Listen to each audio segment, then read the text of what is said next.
Bapak, Ibu, dan saudara-saudara yang terkasih, sebelum kita mendengar sabda kebenaran firman Tuhan, kita bersatu di dalam doa.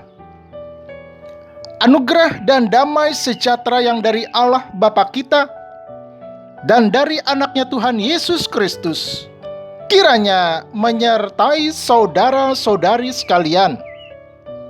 Amin. Shalom. Salam sehat bagi kita semua.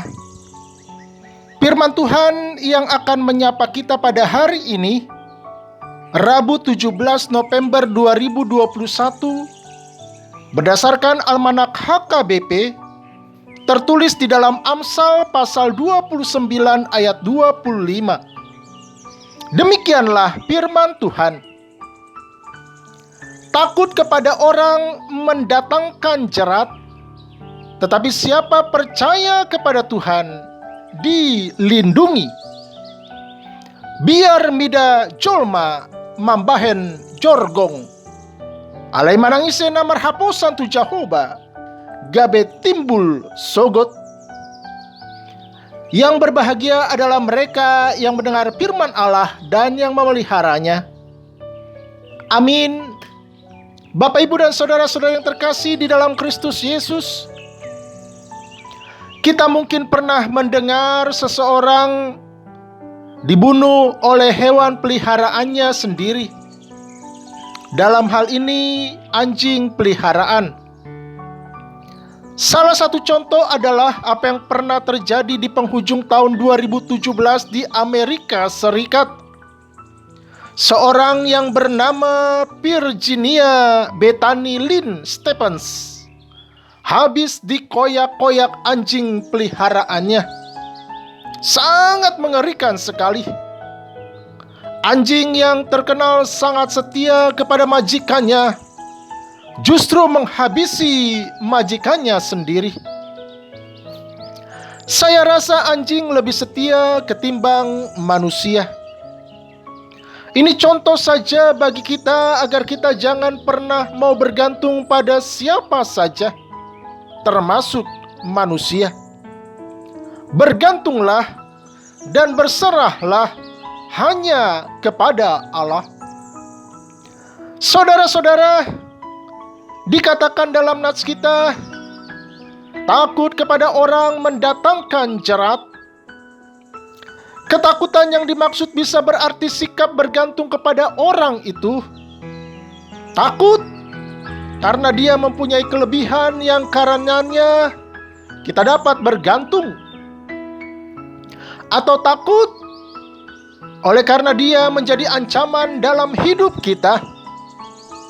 Apapun itu, sebagai sesama ciptaan, tidak ada alasan untuk takut dengan sesama ciptaan, kecuali hanya kepada Sang Pencipta.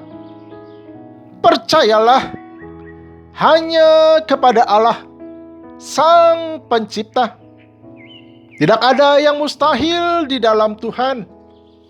Karena itu hanya kepada Tuhan sajalah kita patut berlindung.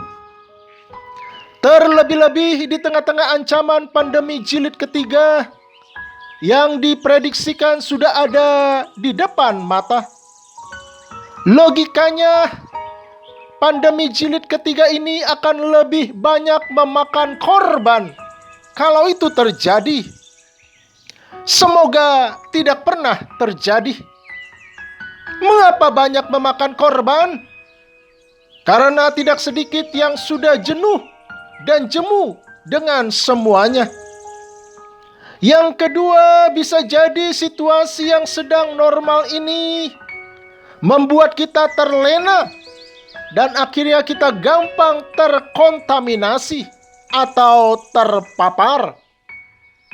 Yang ketiga, ini yang lebih parah lagi, bahwa ketika hembusan angin gelombang ketiga datang, tidak sedikit yang mengalami ketakutan yang berlebihan. Bila dipersonifikasikan, dia bagaikan raksasa yang lebih besar dan lebih kejam dari yang sebelumnya. Karena itu sikap yang paling utama yang harus kita miliki adalah percaya kepada Tuhan saja, maka Tuhan akan senantiasa melindungi kita. Kiranya sikap penyerahan yang total kepada Allah senantiasa mengiringi setiap perjalanan kehidupan kita sampai selama-lamanya. Amin. Kita berdoa. Tuhan Yesus, mampukan kami untuk senantiasa berbuat kebaikan dengan setulus hati di tengah-tengah keluarga, sekolah, pekerjaan, dan di tengah-tengah masyarakat. Terlebih-lebih di dalam menjalani kehidupan ini, ajar kami untuk senantiasa berlindung hanya kepadamu saja. Di dalam Kristus Yesus Tuhan dan Juru Selamat kami berdoa dan mengucap syukur. Amin.